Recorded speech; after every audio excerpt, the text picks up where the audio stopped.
CES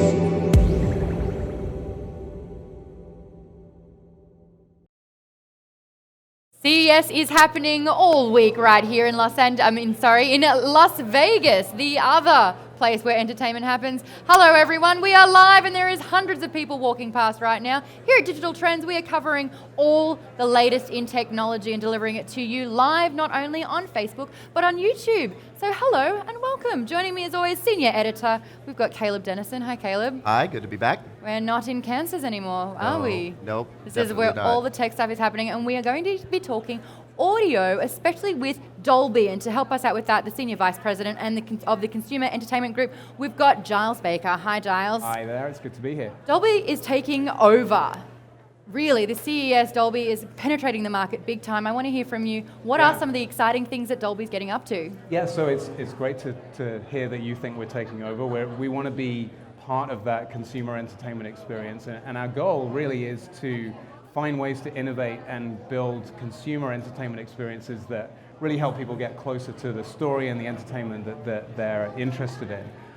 So we're focused on both audio and imaging now, with Dolby Atmos for audio and immersive sound, and Dolby Vision for high dynamic range and wide color images. And together, these things, paired with the UHD experience that people are really starting to adopt, just take that entertainment experience to a next level. So we're really excited about the adoption, and it's a great continuation of the momentum we have here at CES.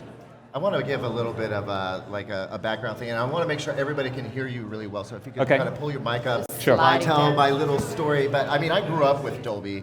I remember the very first cassette deck that my dad brought home in a rack stereo had Dolby noise reduction for cassette, right? Yeah. That was my first exposure to Dolby, and then of course it was present in my car stereo, and now we have led up to a completely different area for Dolby. Of course, audio is a big component of that, but now we have Dolby Vision, and we're going to dig into that, and how important that is both for the cinema and for TV. But the reason, one of the main reasons I wanted to get you guys up here to talk about what's going on with your brand is because last year, as I walked through the CES halls, Dolby's logo was just everywhere. You guys, I mean, LG, for instance, right now has Dolby Audio built into both its televisions and into its sound bars, and that's whether it's processing Dolby Atmos or just Dolby Digital, but that's a huge part of what they're doing. Dolby Vision is a critical component of the HDR landscape in TVs right now, and it does it in a very, very specific way. Can you kind of give me a little bit of a feel on what it is that Dolby is now and what Dolby does? Because I feel like the Dolby's responsibility within the consumer electronics space has just completely changed over the last 2 or 3 years. Yeah. Well, I mean, it's great. Everyone has a different first Dolby experience, and it's great to hear yours. Cinema was mine. Cinema for you, yeah. That surround sound and that deep note just to prove that they can hit it. Yeah, that was mine. And for me it was tape decks, same as you. Right. There's a thread though. There's a common thread that goes through this, which is the fact that we look at the whole process of creating, delivering, and then playing back content. We're involved throughout what we call the entertainment ecosystem. In the world of tape, that was innovation in the way that content was recorded in the studio that enabled all of those incredible sounds to be melded and joined together because you could record more on a piece of tape. And then that experience was then delivered over noise reduction on tapes. And that's kind of an approach that we've taken consistently throughout 50 years of our history. Today, what we're doing is innovating on the kinds of imaging and audio experiences that people expect wherever they go, right? If you're watching TV, you want the biggest, best images and the best sound that immerses you and flows all around you. If you're on the go, you want the same, but there are different ways of experiencing content in all of these different contexts. We work with the content creators to figure out how to use this innovative technology to build these amazing experiences, and then we figure out how to replicate everything that people envisage when they're creating those experiences on all of these different devices. So you're right, as you walk around CES, everybody is able to create innovative products, but we're at the center of that ecosystem building amazing experiences and building those devices and bringing them to life. I want to go through the process a little bit because you guys work with major Hollywood studios Yep. Lots of them, all the big ones, and the Hollywood directors as well. Can you tell me a little bit about how Dolby Vision and Dolby Atmos lands in our home? How does it start from the content creation side and then get all the way down into my home theater or onto my phone, or as we've just found out, we're going to start experiencing Dolby Vision through computers thanks to a partnership with Lenovo, which I want to dig into a little bit more. But tell me that story. How does it get from one place to another? Well, the cool thing about this is that it's kind of equal parts creativity and equal parts technology. So Dolby Vision started with the belief that the next frontier in great images, this is 10 years ago, is going to be high dynamic range. So we've been looking at this for a decade. And it starts with tinkering in the labs, seeing what kind of displays you can create. Early examples were taking a cinema projector and pointing it at a piece of paper that was 3 feet away so that you can make a really bright image. See what kind of effect you could create for people.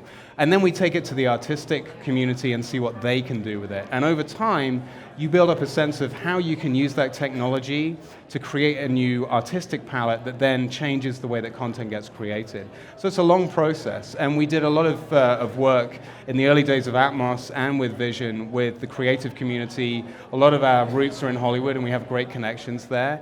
And then we look at how to bring that experience to life for consumers. So Dolby Cinema is the ultimate cinema experience that you can get today.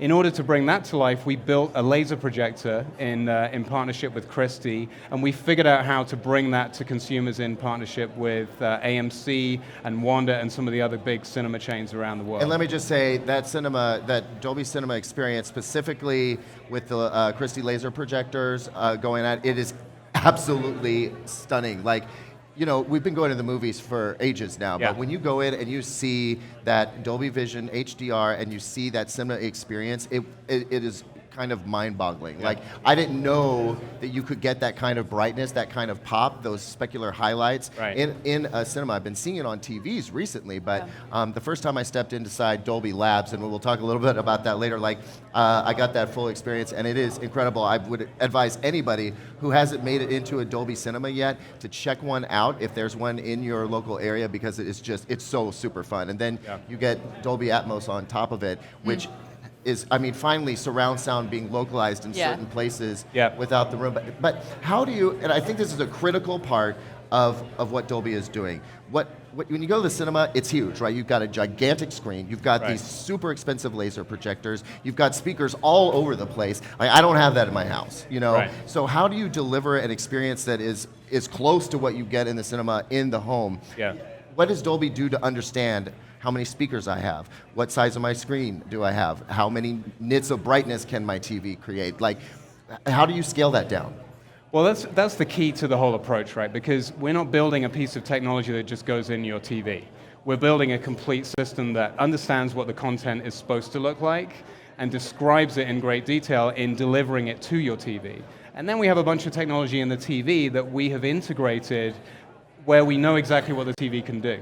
So we can pair those two pieces of knowledge and put the content in the middle and then make sure that you get the best possible picture from the TV and the capabilities of your TV. It doesn't mean every TV looks the same. It means every TV starts from a much better starting point, and your Sony TV looks different from your LG TV, however the individual TV manufacturers want to customize the look. But that's the key thing. It's like understanding the device capability and pairing it with the information and the content and being involved in that whole chain. I think the most important thing is that it's just not a one-size-fits-all approach. You can't just send a signal to the TV and say, I hope it looks good. You're actually actively managing the process by which it goes through. You know, amazingly enough, we're running out of time, so I want to make sure we get to some comments and some questions. Yeah, there is something happening in the comments, but just quickly before that, I actually want to talk about some of the partnerships that Dolby's having at the moment, because we do have Atmos, we do have Vision. Teaming up with companies like Sony and LG, how has that kind of furthered Dolby's connections with everyone? Yeah, so let's talk about some of the details of where we are in the market and the partnerships. So on the Vision side, we have TVs from pretty much all the major TV manufacturers. LG and Sony are key partners with OLED TVs that ship in great quantities in the US. We've seen Dolby Vision really helping to drive the success of some of the upcoming manufacturers, particularly from China. And that's proliferating. The goal that we have right now is to go from the high-end devices that were the starting point for Vision into what we would describe as mainstream devices. So you can get a great Dolby Vision TV for $500 now. And what you'll see is the capabilities of that TV are enhanced by the fact that it's got Dolby Vision in. So any Dolby Vision experience you have on that TV is going to be far away better than what you would get on that individual, on the TV without Dolby Vision.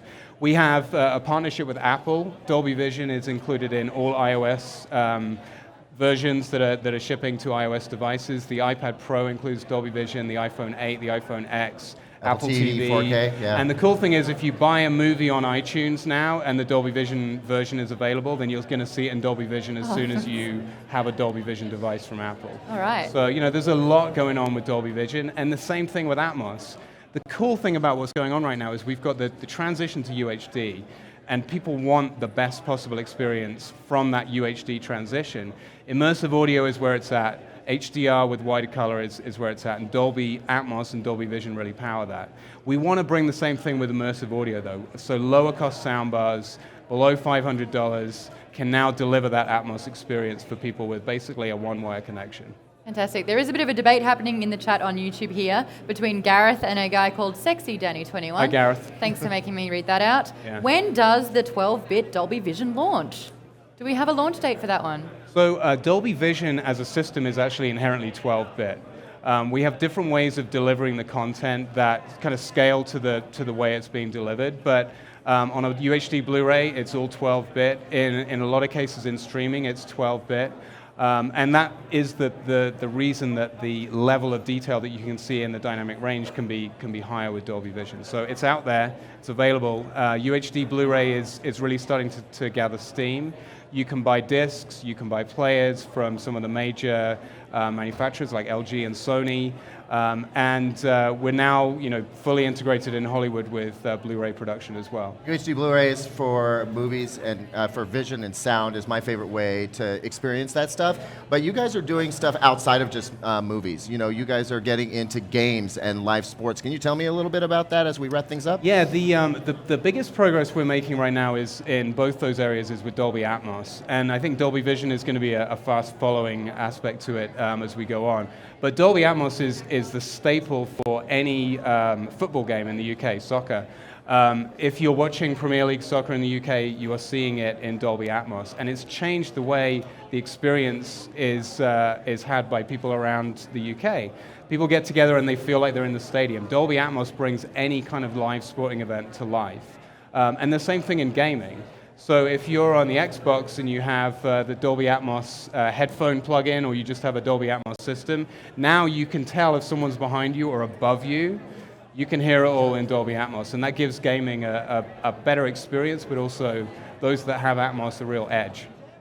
Yeah, I mean, basically, if your device has Dolby, it's a leg up on the competition. When Dolby is there, it's offering something distinct and special, and I think that's really cool. I mean, that's great for your brand, and it's a very clear message, and I think people are totally getting it. Yeah, I love that, especially with the gaming thing, because when you're gaming alone, often it feels like you've got friends. Yes, exactly. Because they're around you and you can hear them. Anyway, obviously, if you do want to catch anything else at CES, whether it's with Dolby or anything at all, we are covering it right at digitaltrends.com/CES. Am I the only person in the world that still says // instead of just slash? I say // Yay! I'm all down with the // All about the / with the Fantastic. Specific. What kind of slash do you need? Thank you so much. By the way, thanks, Giles, for joining us at Thank Table you. here for Digital Pleasure to Trends. be here. Have a great Thanks. CES. We do have plenty more coming, so don't go anywhere.